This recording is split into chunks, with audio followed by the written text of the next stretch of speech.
Selamat datang di Alur Donghua. Sebelum menonton, jangan lupa like, komen, dan subscribe ya, biar Mimin tambah semangat. Dalam perjalanan, Hucaili mulai bercerita kepada Yunce.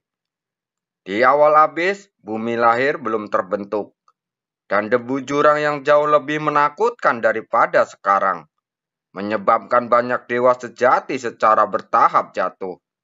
Kemudian, Paman Yuan Huang memakai sebuah senjata misterius yang kuat untuk menciptakan bagian pertama dari tanah kehidupan di alam jurang debu. Memungkinkan sebagai banyak dewa untuk bertahan hidup. Dan kemudian secara bertahap mulai memperbanyak dan memperluas tanah kehidupan untuk kelangsungan hidup jangka panjang. Tapi mungkin karena pengaruh debu jurang, sulit bagi keturunan dewa untuk berkembang menjadi dewa sejati, mengakibatkan jumlah dewa sejati menjadi semakin sedikit. Jika ini terus berlanjut, saat setiap dewa sejati lenyap, kekuatan dewa sejati suatu hari nanti mungkin akan musnah selamanya.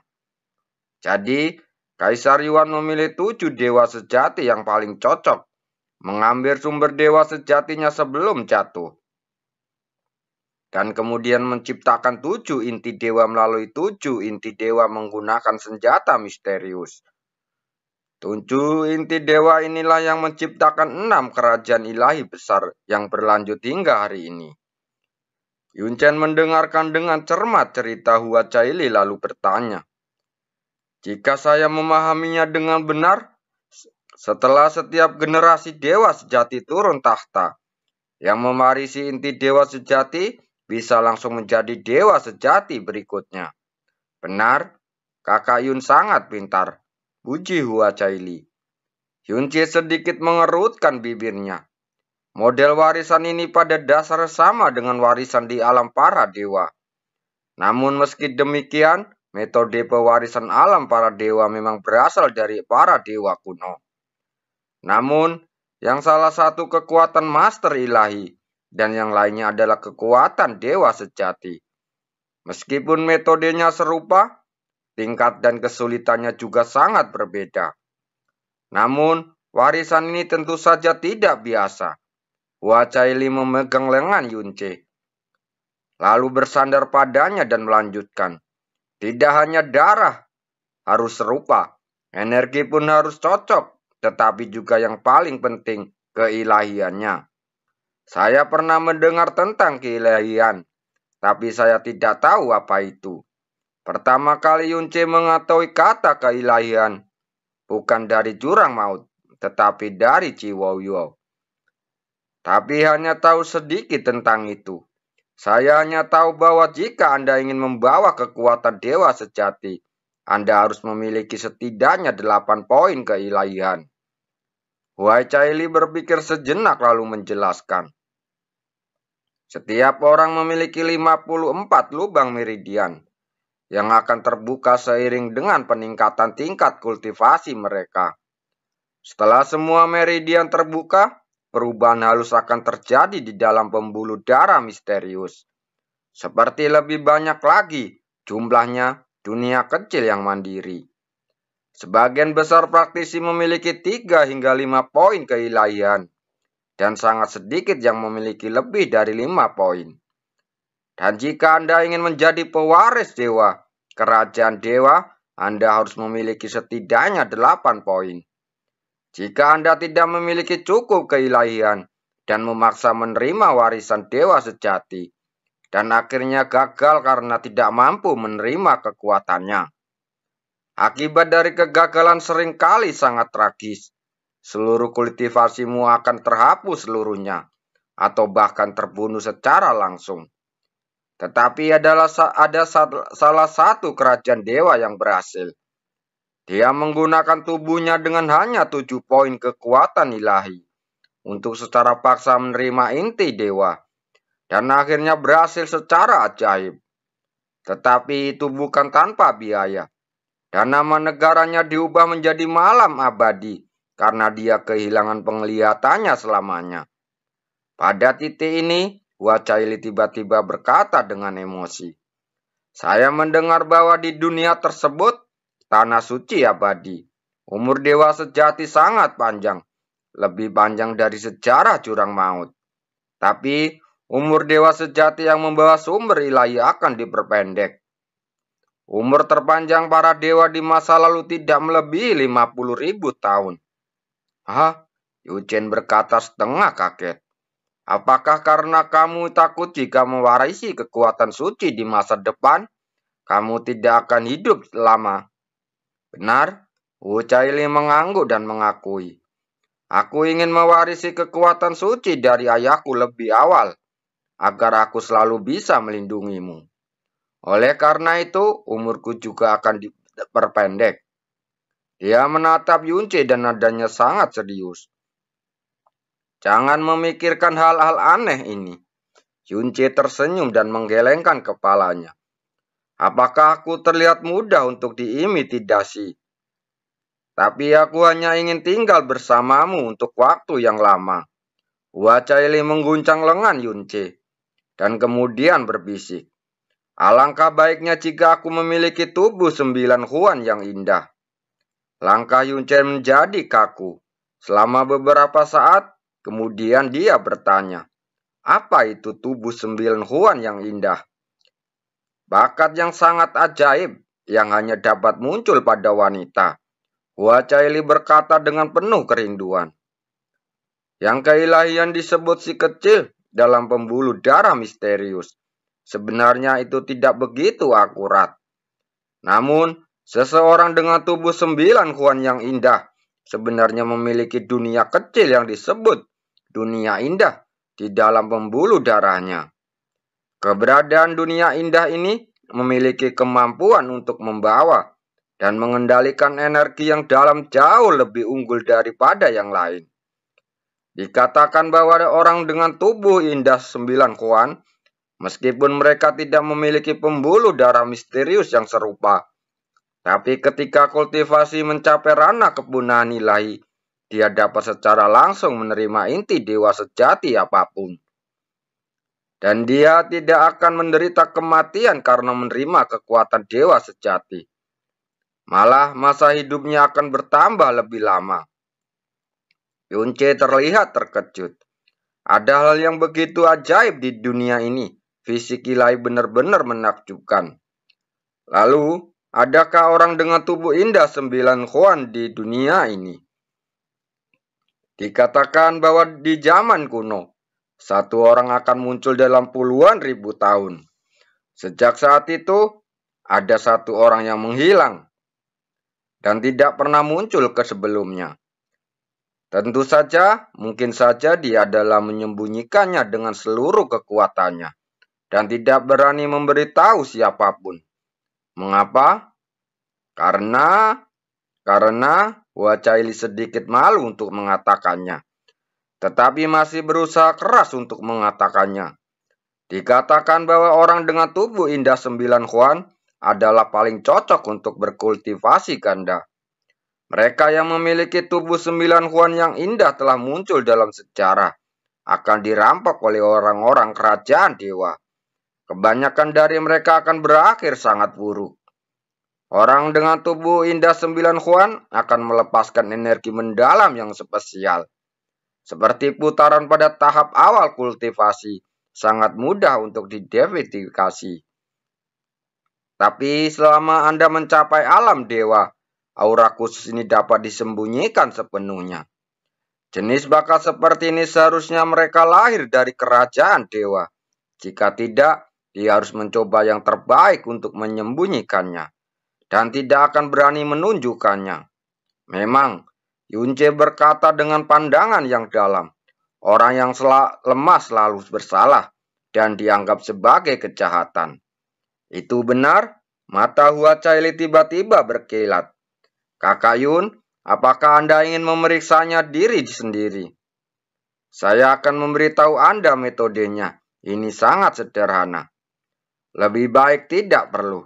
Kata Yunce acuh tak acuh. Aku bukan anggota kerajaan dewa, dan aku tidak bisa menjadi penerus dewa sejati. Setelah mengatakan itu, tanpa menunggu Hua Caili membujuk, dia dengan cepat menunjuk ke depan. Lihat, ada kota kecil di sana.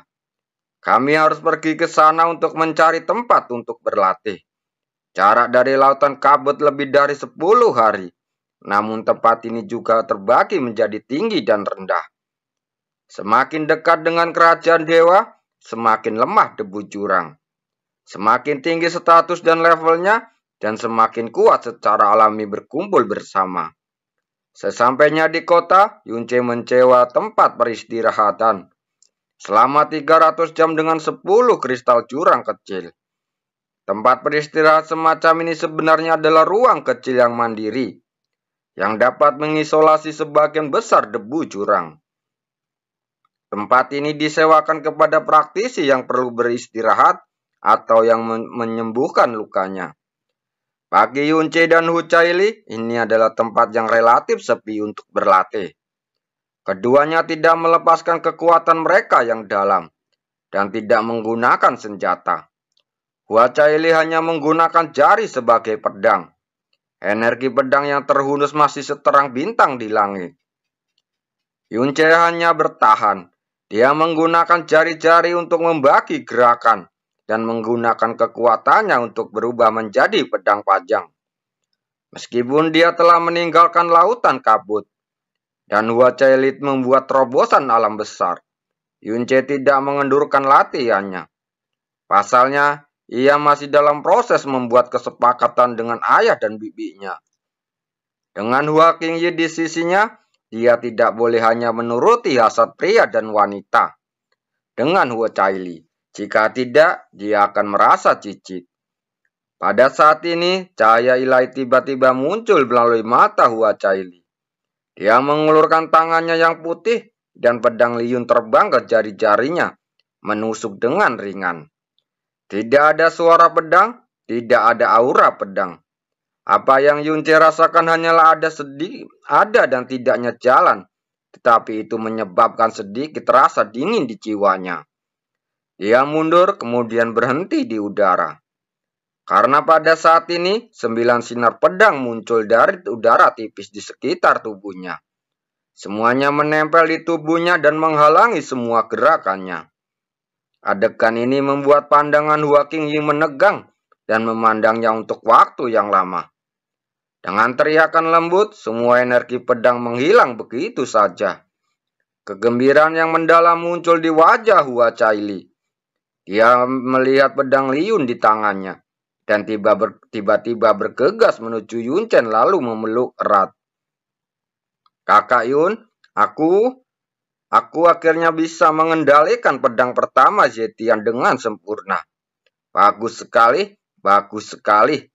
Hua Qingyi bergumam pelan. Bagaimana bisa? Begitu cepat. Kejutan yang dia terima saat ini bahkan lebih besar daripada saat dia mencapai terobosan. Setiap serangan pedang Zetian sangat sulit untuk dipahami, sulit dikendalikan, dan bahkan lebih sulit untuk ditingkatkan. Dan dia mengetahui hal ini lebih baik dari siapapun. Kurang dari 3 bulan telah berlalu sejak Hucaili menyadari pedang pertama yang menghancurkan langit. Memikirkannya kembali latihan selama periode ini.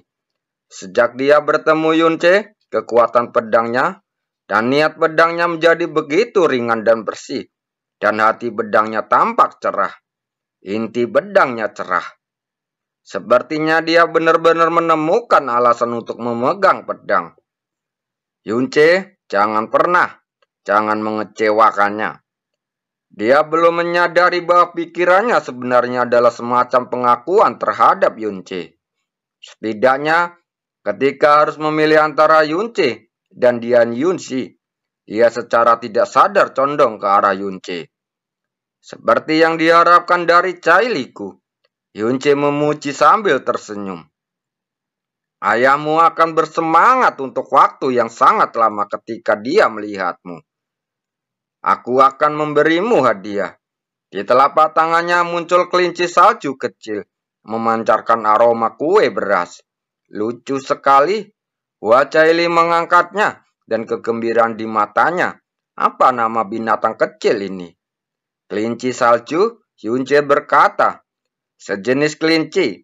Binatang roda dari ras ini semuanya diberi nama setelah ia memakan semua jenis rumput dan pepohonan apapun.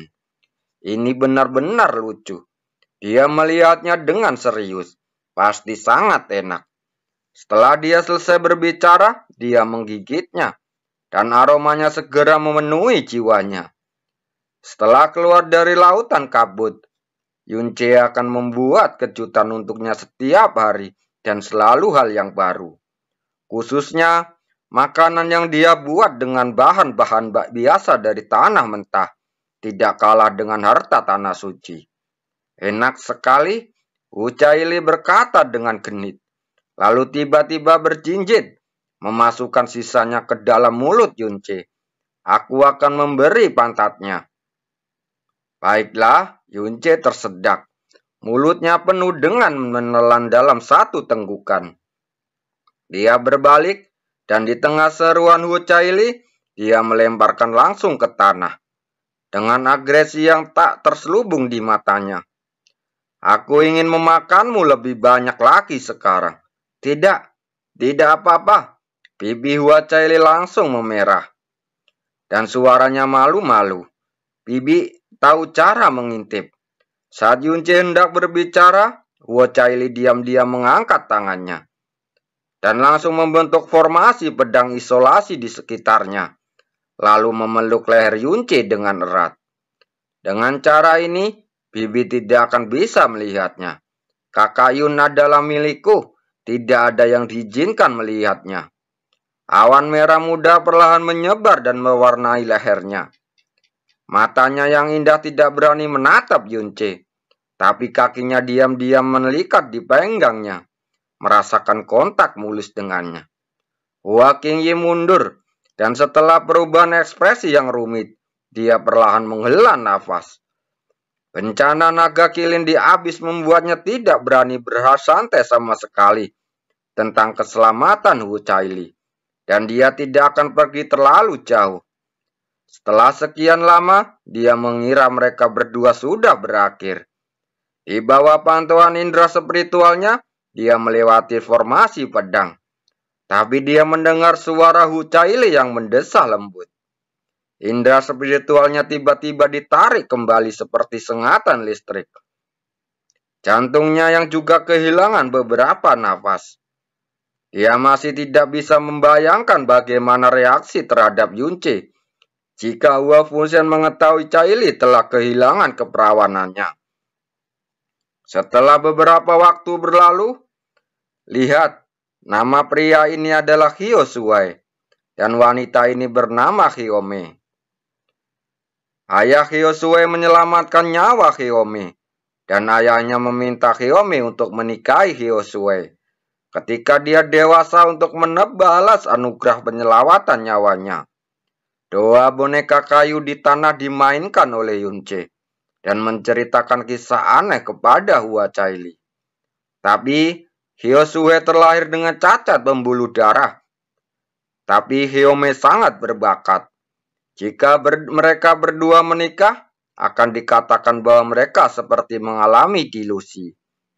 Apakah mereka berdua sudah membatalkan pertunangannya? Tanya Wucaili. Tidak. Hyome masih menikah dengan Hyo Shuai. Tapi dia dengan jelas mengatakan kepadanya bahwa dia hanya ingin membalas kebaikannya. Dan telah menyelamatkan mukanya. Dan dia tidak ada hubungannya apapun.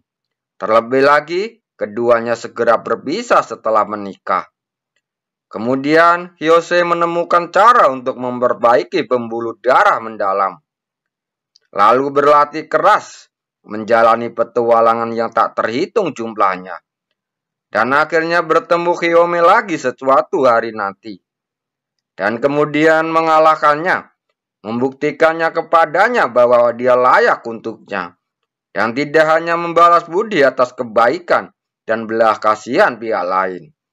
Pada titik ini, Yunce menyatukan kedua sosok itu untuk menunjukkan bahwa dia telah selesai bercerita. Cerita hari ini sangat membosankan. Wucaili memegang dagunya dan kemudian jatuh dengan lembut di pangkuan Yunce. Tidak ada angan-angan di antara kita. Aku hanya menginginkan dalam hidup ini. Dan hanya kamu sendiri yang bisa, Kakak Yun. Ya, itu memang agak membosankan. Yunce menghela nafas panjang. Siapa sangka awal yang membosankan seperti itu bisa memiliki begitu banyak sebab dan akibat. Sebelum melanjutkan, jangan lupa like, komen, dan share ya, biar Mimin tambah semangat. Dalam perjalanan berikut, Hu Caili kembali bercerita tentang 4 bawahan Kaisar Yuan. Pendeta Wandao berpengetahuan luas tentang masa lalu dan masa kini. Dapat dikatakan bahwa tidak ada yang tidak dia ketahui. Dia juga bertanggung jawab atas berbagai harta langka di tanah suci, seperti senjata misterius, kristal Yuan, formasi, dan lain-lain. Ada banyak pil dan pedang Liyunku diberikan kepadaku oleh pendeta Wandao. Pendeta Lingxi adalah nenek yang sangat baik, sangat lembut. Jika Anda bertemu dengannya, Anda tidak akan percaya bahwa dia adalah orang yang baik. Tapi entah kenapa, seiring bertambahnya usia, saya selalu merasa ada sesuatu yang menyedihkan tentang nenek Lingxian. Saya juga diam-diam bertanya kepada pendeta lain tentang hal ini, tetapi mereka memiliki ekspresi yang aneh. Pendeta Liu Xiao bahkan tidak seperti pendeta dibandingkan nenek Lingxian. Hua Caili berdehem, lalu memiringkan kepalanya, mencoba meniru gerakan itu. Tertawakan yang lain, tertawakan dirimu sendiri, tertawakan masa lalu dan masa kini. Tersenyum ke langit dan menertawakan foto. Dia mengatakan ini setiap hari, dan dia tidak bosan melakukannya. Dia memikirkan sesuatu, matanya bersinar, lalu menatap Yunce dengan penuh semangat. Jika suatu hari nanti kita pergi ke tanah suci bersama, aku pasti akan membawamu ke Paman Liu Xiao. Dia pasti akan sangat menyukaimu. Kenapa? Yunce bertanya dengan serius. Aku seharusnya bukanlah orang yang bahagia sepanjang hari, kan? Hehehe, kamu akan tahu kalau saatnya tiba. Hua Caili tersenyum misterius, dan suasana hatinya tiba-tiba menjadi lebih menyenangkan.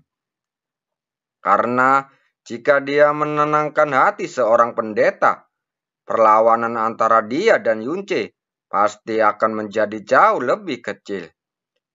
Yunce berpikir lalu bertanya, bagaimana dengan pendeta agung? Sepertinya aku jarang mendengar rumor tentang dia. Pendeta agung adalah yang paling misterius dan serius. Pendeta agung bahwa dia memiliki hubungan yang paling terasing dengannya. Ketika saya berada di tanah suci, saya jarang bertemu dengannya. Ketika saya bertemu dengannya sesekali, dia tidak akan pernah mengambil inisiatif untuk berbicara dengan saya. Jadi aku abaikan saja dia. Jelas sekali, Hu Caili sangat populer di tanah suci. Karena 4 pendeta agung, mereka berada di urutan kedua setelah Kaisar Yuan dihabis. Dan melampaui keberadaan 7 dewa dari 6 kerajaan dewa. Kalau begitu, pendeta agung tidak memiliki gelarnya sendiri, tanya Yunce pelan. Sepertinya tidak, Hu Caili menjawab. Bahkan nenek Lingxian dan yang lainnya memanggilnya imam besar. Tapi suatu kali ketika saya mengucapkan selamat tinggal kepada Paman Yuan Huang, saya kebetulan bertemu dengan imam besar. Saya mendengar Paman Yuan Huang sepertinya memanggil Da Huang. Alis Yunce sedikit melonjak.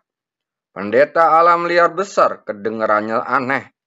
Dia sama sekali tidak sekuat imam besar. Kaisar Yuan hanya menciptakan total 7 inti dewa. Bagaimana kekuatan 4 pendeta agung diwarisi? Hua Caili tampak terkejut. 4 pendeta agung telah ada sejak awal mula jurang maut. Bahkan, apakah Kakak Yun masih belum mengetahuinya? Apa rumor ini benar? Yunce terlihat sangat terkejut. Saya pikir sejarah habis berusia jutaan tahun. Tidak mungkin bagi siapapun untuk memiliki umur yang panjang. Ketika saya mendengar Anda berbicara tentang warisan sumber ilahi hari itu, saya berpikir bahwa kekuatan para pendeta masih dipertahankan dari generasi ke generasi. Jika ini benar, maka inti dari 4 besar para pendeta jelas, 4 dewa sejati kuno. Menurut catatan, ketika Kaisar Yuan pertama kali datang ke dunia ini, debu jurang sangat menakutkan. Dan bahkan dewa sejati pun jatuh satu demi satu. 4 dewa besar bisa menemani Kaisar Yuan hingga hari ini. Mereka pasti sangat kuat. Mata Yunce dipenuhi kekaguman. Dengan adanya Hua Qingyi di sisinya, Yuchen tidak akan pernah mengambil inisiatif untuk menanyakan informasi apapun kepada Hu Caili tentang jurang maut. Di bawah bimbingannya yang tampak tidak disengaja, Hua Caili mengambil inisiatif untuk memberitahunya. Dan dia akan terus mengikuti tren untuk bertanya. Tentu saja, Hu Caili berjinjit sedikit dan membisikkan ke telinga Yuncin. Aku juga diam-diam bertanya kepada ayah dewa. Apakah dia bisa mengalahkan nenek Lingxian? Ayah dewa berkata, jangan bicara tentang dia. 7 dewa dari 6 kerajaan. Bahkan dewa terkuat Juelo pun tidak bisa mengalahkan nenek Lingxian. Jawaban ini mengagetkanku saat itu. Karena nenek Lingxian adalah orang yang lembut dan paling lemah, kata Hu Caili pelan.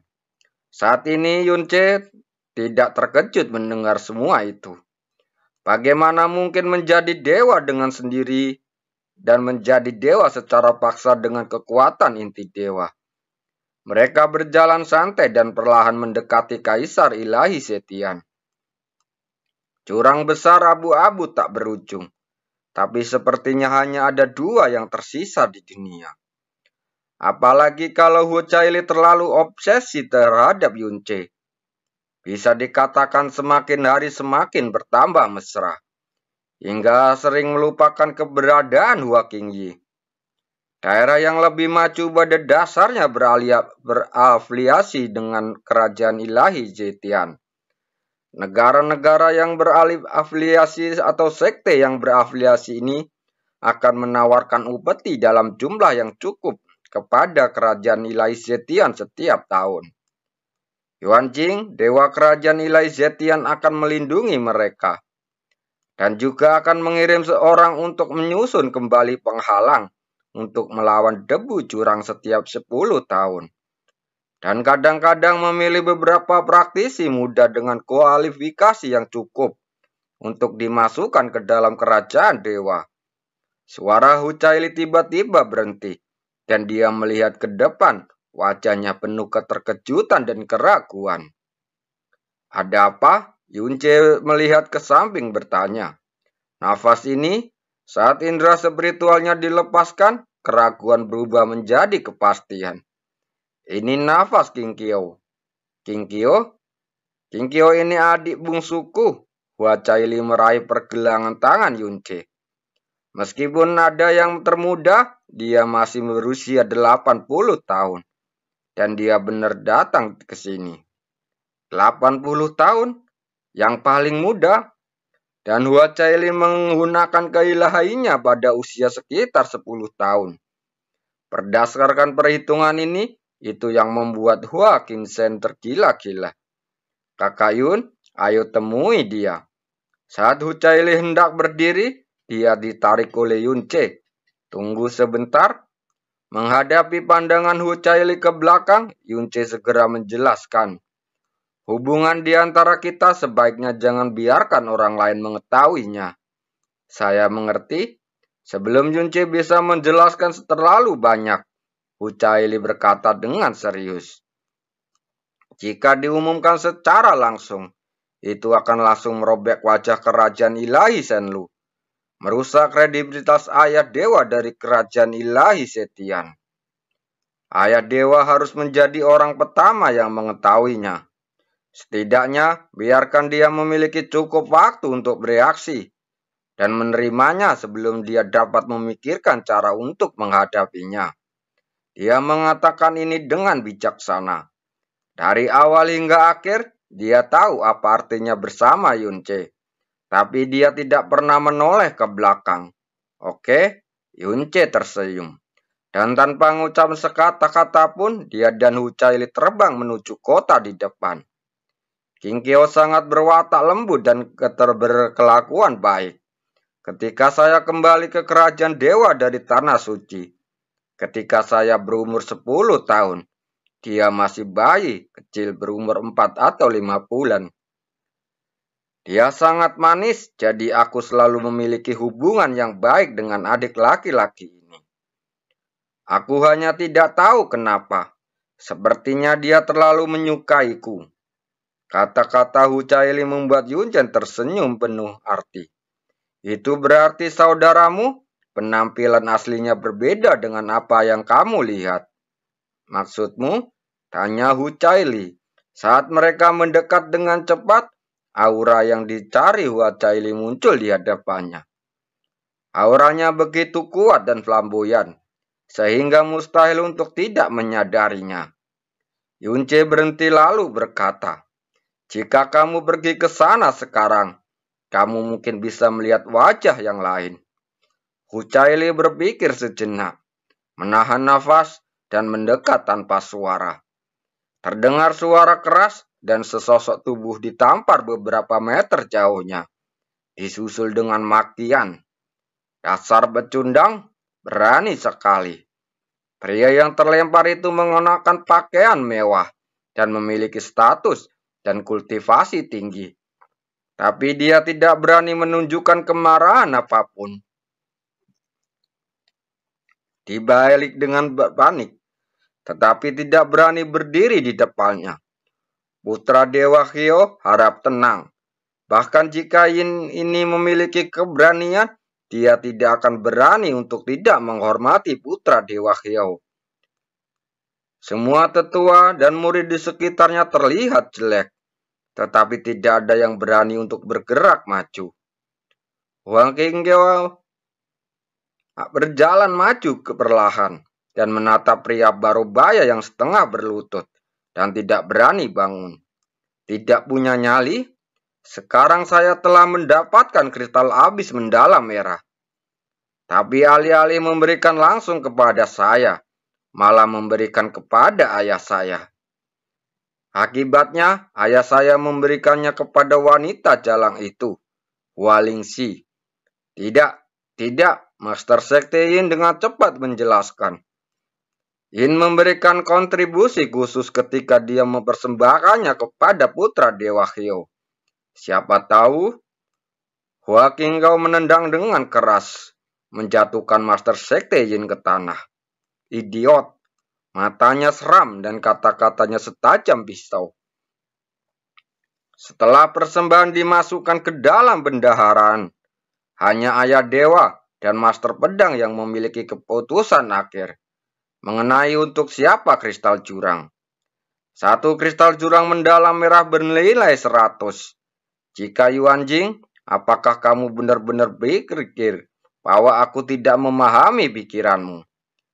Master Sekte Yin, kamu sepertinya lupa siapa yang membuat sektemu yang hancur memenuhi syarat untuk berafiliasi dengan kerajaan ilahi Zetianku. Putra Dewa Hyo, Yin tidak akan pernah melupakan Master Sekte. Master Sekte Yin menyusut dan tidak berani menunjukkan rasa tidak hormat. Yin tidak memikirkan masalah kristal Yuan Jing, dan dia pantas dihukum mati. Tolong jangan mendobrak penghalang. Jika tidak, banyak orang di sekte kita akan mati dalam kemalangan debu jurang. Orang tua di belakang Hua Qingqiao terus sedikit menyeringit, tapi tidak pernah berbicara. Dia memiliki pedang kuno di punggungnya, menunjukkan identitasnya sebagai seorang pendekar pedang.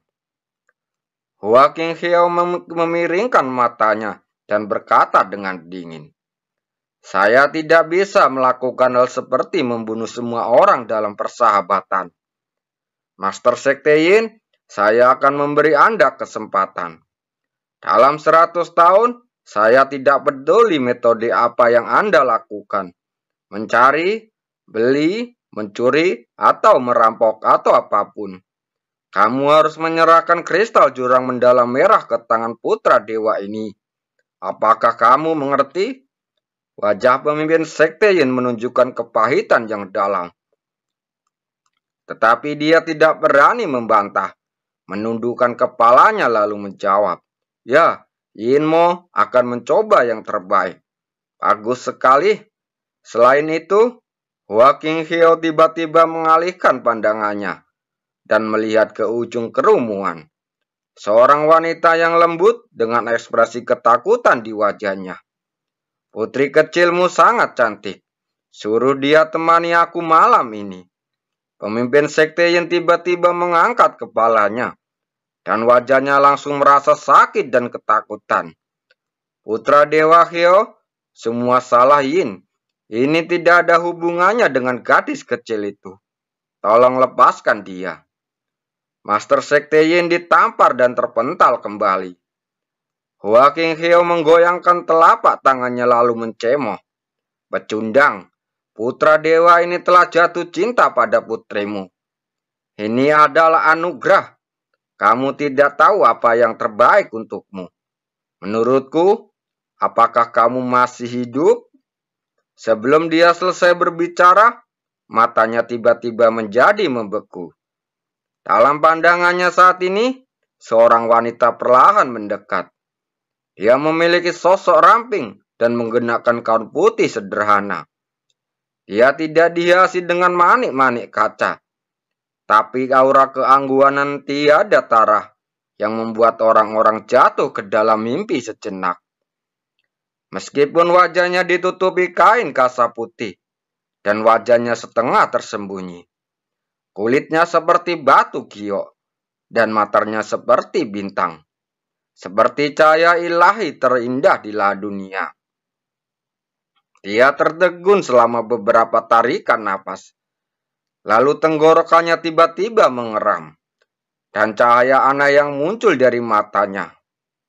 Kota kecil ini sebenarnya seperti suaranya perlahan melemah. Nafsu jahat dalam diri matanya dengan cepat berubah menjadi keraguan. Dan kemudian berganti menjadi rasa takut. Orang tua di belakangnya juga ekspresinya berubah dan terlalu terkejut untuk bergerak. "Hua Qinghyo," Hua Caili berkata dengan dingin, "Aku tidak tahu kapan kamu menjadi putra Dewa Hyo." Meskipun suara Hua Caili dingin, suaranya masih jernih dan menyenangkan seperti makhluk abadi. Tapi di telinga Hua Qinghyo, itu seperti berita buruk dari luar langit yang membuatnya sangat terkejut. "Suster," pertama, bibirnya bergetar. Itu adalah nama yang sangat familiar, tapi tenggorokannya seperti dicekik. Hua Caili mengangkat tangannya. Gumpalan energi dalam yang tak terlihat terbang dari udara. Suara ini lebih keras dari subrevolusi sebelumnya. Hua Qinghyo menjerit, terbang jauh dengan gigi patah dan buih darah di seluruh langit. Lalu menghantam tanah beberapa mil jauhnya, dan kemudian mengejang di tanah untuk waktu yang lama. Tidak bisa berdiri kembali. Master Sekte Yin dan seluruh anggota sekte semuanya tercengang. Seolah-olah mereka berada dalam mimpi, bahkan tidak berani menarik nafas. Hua Caili berbalik dan suaranya menjadi lebih dingin. "Ingatlah untuk memanggilku yang mulia mulai sekarang. Kamu tidak lagi memenuhi syarat untuk memanggilku kakak perempuan tertua." "Chen tua," dia memanggil lelaki tua itu. Orang tua yang membawa pedang itu perlahan berlutut dan berkata, "Budak tua, saya tahu bahwa saya bersalah atas kejahatan yang sama. Jadi tolong hukum saya." Sebelum saya memberitahu ayah dewa tentang hal ini, sebaiknya Anda membawanya pergi ke pavilion disiplin untuk mengaku bersalah. Ya, orang tua itu tidak berani mengatakan lebih dari setengah kata. Selain itu, tempat ini telah dilindungi selama ribuan tahun dan tidak ada yang bisa merasa malu. Setelah memasang kembali penghalang, segera keluar dari sini. Saat dia berbicara, sosok Huo Caili telah menghilang. Hingga sosoknya menghilang dari langit, lelaki tua itu masih belum berani pergi. Merasa seperti gelombang yang bergejolak di dalam hatinya. Aurat dan penindasan seperti itu, mungkinkah ranah setengah dewa? Aku sangat marah. Aku sangat marah. Aku sangat marah. Hu Caili meraih lengan Yunce dan melepaskan kemarahannya. Setelah mengguncang lebih dari selusin, dia masih belum terlihat lega. Jadi dia hanya bisa menggigit pergelangan tangan Yunce dengan lembut. Baru setelah dia melihat bekas gigitannya yang sangat jelas, dia akhirnya menjadi sedikit lebih baik. Ah, sakit. Yunce berpura-pura kesakitan. Bukan aku yang membuatmu marah. Jadi kenapa kamu menggigitku? Kemarahan Huo Caili merasi tersisa. Jika kamu membuatku sangat marah, apakah aku tidak bisa menggigitmu? Yunce tiba-tiba berdiri dengan gelisah. Dia jelas sangat penurut dan lembut. Bagaimana dia bisa seperti ini? Dibandingkan dengan kemarahan, dia merasakan kesedihan yang lebih tak tertahankan. Yunce menghiburnya dengan lembut. Kamu terkejut karena kamu terlalu muda dan jarang melihatnya. Faktanya, kebanyakan orang memiliki wajah yang berbeda di tempat yang berbeda. Sangat berbeda sehingga mereka bahkan bisa sangat berbeda. Hu Caili mengangkat matanya yang indah lalu menatap wajah Yunce. Apakah kakak Yun memiliki wajah lain? Tentu saja, Yunce mengangkat alisnya. Wajahku yang lain sangat menakutkan. Hah? Hu Caili tiba-tiba menjadi bersemangat. Dia memegang pipi Yunce dan mengusapnya dengan lembut. Betapa buruknya? Ayo, dan biarkan aku melihatnya. Yunce menegakkan wajahnya dan menatap dengan garang. Aku pernah membunuh semua makhluk hidup di alam yang luas tanpa berkedip. Membuat darah mengalir di ribuan alam dan membuat puluhan ribu alam bergetar hebat. Wow, bagus, luar biasa. Hu Caili berkata dengan mata penuh bintang. Bukankah kakak Yun adalah tipis seperti dewa iblis yang dijelaskan dalam buku lukisan? Yunce mengangguk dan berkata dengan sangat serius. Tetapi dibandingkan dengan dewa iblis, aku lebih suka orang memanggilku Raja Iblis. Penampilan Yunce yang serius akhirnya membuat Hu Caili tersenyum. Apakah itu lucu? Kata Yunce tampak tak berdaya. Wajahku yang lain adalah iblis yang membawa bencana ke dunia. Bukannya kamu harus takut? Takut setengah mati. Dia mengangkat tangannya melingkarkan leher lengannya di pinggang Yunce dan menatap matanya sambil tersenyum. Kalau begitu, Tuan Raja Iblis, kapan kita akan mulai menyebabkan masalah pada dunia? Terima kasih.